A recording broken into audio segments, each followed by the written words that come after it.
네, 안녕하세요. 이사영 잡스입니다. 키워드 하나 나와서 말씀드리는데요. AI 세무조사라고 들어보셨습니까? 이거 사실 문제가 될 게 아닌데 누가 소비를 창출했네요. 이제 유튜브나 블로그 같은 것들이 뭐 장단점이 있는데요. 불안감을 조성해가지고 사실이 아닌 정보가 사실인 것처럼은 아닌데 이슈가 되는 경우들이 있습니다. 요즘 AI가 많이 발전하면서 우리가 하고 있는 세무 관련된 조사도 AI를 사용하면 아주 철저하게 그동안 사람이 못 잡았던 것까지 다 잡을 수 있으니까 조심해야 한다고 하는데요. 여러분 세금 많이 내시나요? 세금을 많이 낸다는 것은 사업으로 소득이 많거나 근로소득이 엄청 많다는 뜻이잖아요. 그래서 지방세까지 하면 49.5%까지 내시는 분은 제 영상 안 보시겠죠. 어쨌든 종합소득세는 세금이 어마어마합니다. 특히 증여, 상속 이런 것들은 일반인들이 평소에 경험해보지 못한 세금이기 때문에 놀라기도 하는데 그것뿐 아니라 그 전에 평소 생활하면서 AI 세무조사 때문에 평소에 세금을 맞을 수 있다는 불안감이 엄청 조성되고 있습니다. 하지만 여러분 제가 이 영상을 킨 이유를 예상하시다시피 사실이 아닙니다. 그래서 우리가 이용해야 될 거는 AI 세무조사라는 이 키워드가 생겼으니 이용하고요. 아직 이거를 다루는 것들이 많지 않은데 공포감은 점점 확산되고 있습니다. AI 세무조사가 정말로 위험한 건지 정말 어디까지 조심해야 되는 건지에 대한 정보를 제목에 사용하시고 이 키워드를 포함한 사람들이 클릭해야 될 수밖에 없는 제목을 만드신 다음에 올바른 정보를 주는 걸로 하겠습니다. 그냥 이 키워드만 던져드리고 한번 알아서 좀 써보세요. 그러면 여러분들이 스트레스 받으실 수도 있으니까 간단하게 제가 어느 정도 서머리 해드리겠습니다. 그리고 더 자세한 부분들 또 확인해야 될 부분들은 직접 한번 조사해 보시면 좋겠네요. 네, 지금 문제되고 있는 것들이 뭐냐면 가족에게 계좌이체를 하는 경우에 일정 금액 이상이 넘어가면 이제 그것도 세무조사 대상이 된다는 거. 자동으로 심지어. 그리고 출금하는 거 있잖아요. 500만 원 이상 출금하면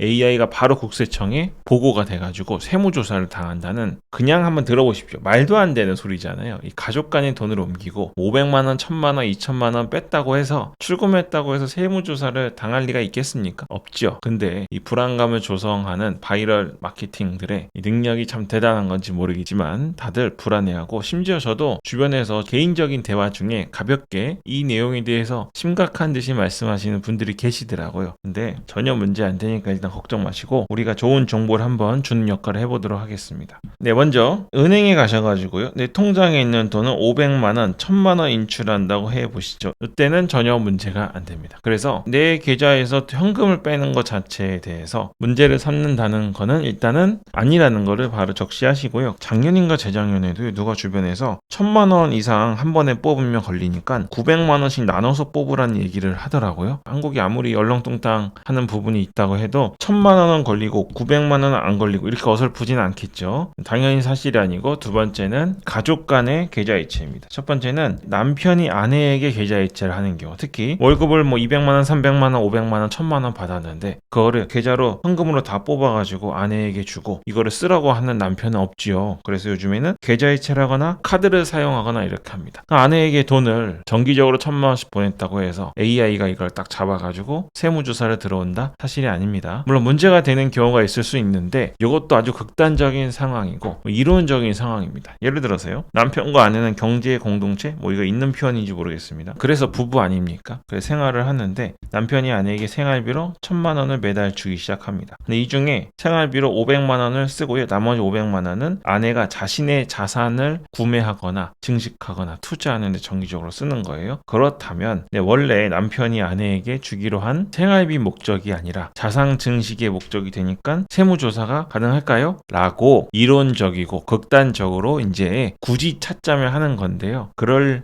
리는 없죠. 없고 심지어 지금 주제가 AI 세무조사니까 자동으로 세무조사를 받느냐 이런 문제인데요. 그런 거 없습니다. 남편이 월급을 아내에게 혹은 아내가 월급을 남편에게 정기적으로 계좌이체하는 경우 500만 원, 300만 원, 200만 원, 1000만 원, 2000만 원, 3000만 원 이런 거 상관없습니다. 그럼 남편이나 아내가 아니고 부모와 자식 간에는 어떨까요? 자녀가 성인이 돼서 돈을 좀 벌기 시작하면 부모님께 용돈도 드리고 하잖아요. 또 부모도 자녀에게 돈을 좀 주고 싶을 때 줄 때가 있을 것입니다. 근데 이런 경우 증여세 대상이 된다고 이번만이 아니고 요즘 AI가 하도 인기가 있으니까 AI를 갖다 붙인 것 같은데요. 수년 전에도 얼마 이상 정기적으로 보내면 세무조사 들어온다는 말이 있었습니다. 이것도 사실이 아닙니다. 이 문제는 이것도 비슷한 건데요. 자산 형성이 문제입니다. 근데 이것도 이론적인 거고 좀 극단적인 경우를 말씀드린 보이는 거예요. 뭐 예를 들어서 부모님이 돈이 엄청 많아요. 자녀에게 그냥 일반 상속이나 증여를 하면 당연히 물론 둘 중에 하나는 사망했을 때 이야기지만 증여세를 내야 되잖아요. 살아 계실 때 선물로 엄청 비싼 뭐 자동차, 뭐 에스턴 마틴, 너무 말이 안 되나요? 엄청 그런 차, 그리고 혹은 집을 사준다든지 이런 경우에는 그냥 용돈을 주거나 가족 간에 주고받는 사회 통념을 벗어나는 금액이기 때문에 당연히 세금이 발생하겠죠. 근데 이런 거는 매우 특별한 상황이죠. 제가 지어낸 얘기이기도 하고 우리 주변에서도 본 적이 없을 정도의 특별한 상황입니다. 이런 경우에는 당연히 세금을 내야 되는 거예요. 그런 겁니다. 또 많이 하는 질문 중에서 부동산이나 자동차, 뭐 비싼 슈퍼카 이런 건 아니지만 좀 금액이 큰 것들이 있습니다. 예를 들면 미성년이 아닌 자녀죠. 대학교를 갈 때 등록금을 내주거나 혹은 인서울을 하게 되면 기숙사에 들어가거나 아니면 밖에서 월세를 살아야 될 수 있잖아요. 이런 좀 매달 들어가는 어느 정도 큰 금액을 부모가 내주는 경우에는 사실 크게 문제가 없습니다. 문제가 있는 경우는 있어요. 부모가 자녀를 부양하는 가족 간의 어떤 사회적인 통념, 이 한국의 문화적 통념을 벗어나는 거 있잖아요. 자녀가 이미 돈을 잘 벌어요. 이제 대학교 다니는 것도 아니고 아주 좋은 회사에 다니고 개인 사업체를 갖고 있을 수도 있고 그렇습니다. 이미 자기가 돈을 잘 벌고 있는데 나머지 생활비 부모가 다 대준다. 그럼 요 자녀가 버는 돈은 자산 형성이나 뭐 자신의 투자를 하는데 매우 도움이 되겠지. 이런 경우는 이제 증여를 한 것이 아니냐라고 극단적으로 이론상 문제가 될 수 있지 않겠냐라는 게 책상에 앉아서 하는 생각인데 요거를 갖고 이제 키워드를 만들어서 사람들이 막 퍼뜨리는 겁니다.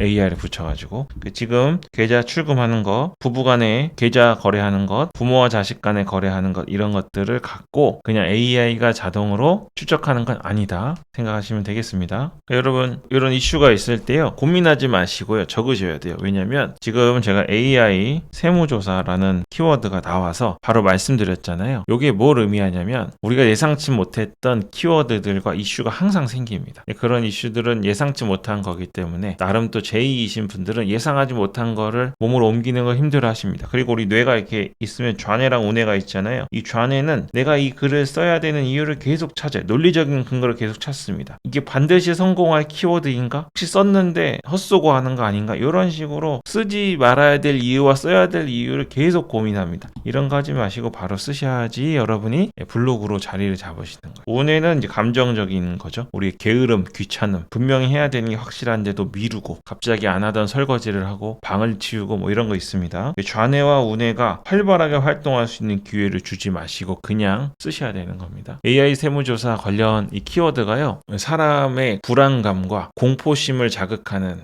키워드예요. 실제로 돈을 많이 벌지도 않고 소득도 많이 없고 매출도 많이 없는데도 불구하고 모두가 불안하게 만드는 그런 키워드입니다. 그래서 이런 것들은 지금 이제 시작이기 때문에 앞으로 계속 조회수가 분명히 트래픽이 늘어갈 것으로 예상이 되는 겁니다. 저도 못 맞출 수도 있죠. 저는 고민하지 않고 바로 글을 쓰고요. 요즘에는 우리 구독자님들 또 멤버십 회원님들께 키워드를 좀 전달해주는 역할까지 해야 되는데 제가 좌뇌와 우뇌를 활발하게 활동할 수 있도록 내버려 두면 저도 이런 영상 안 찍죠. 뭐 이거 해봤자 안 적으실 텐데 뭐 나나 적지 뭐 이런 생각 하게 되는 겁니다. 이런 생각하면 유튜브도 못하고 블로그도 못하고 아무것도 못하는 거예요. 아무 생각하지 말고 바로 실행해야만 블로그 자리 잡으실 수 있습니다. AI 세무조사 관련해서 한번 쓰시고요. 한번 쓰는 걸로 끝내지 마시고 한번 쓰시면 내용을 더 많이 아시게 되거든요. 그럼 그 많이 알게 된 내용을 갖고 새로운 내용이 나왔거나 사람들에게 더 관심을 많이 받을 수 있는 주제로 확장해 나갈 때 추가적인 기회를 더 얻어서 블로그를 계속 쓰시길 권해드리겠습니다. 네, 그럼 오늘 여기까지 하겠습니다. 이사양 잡스였습니다.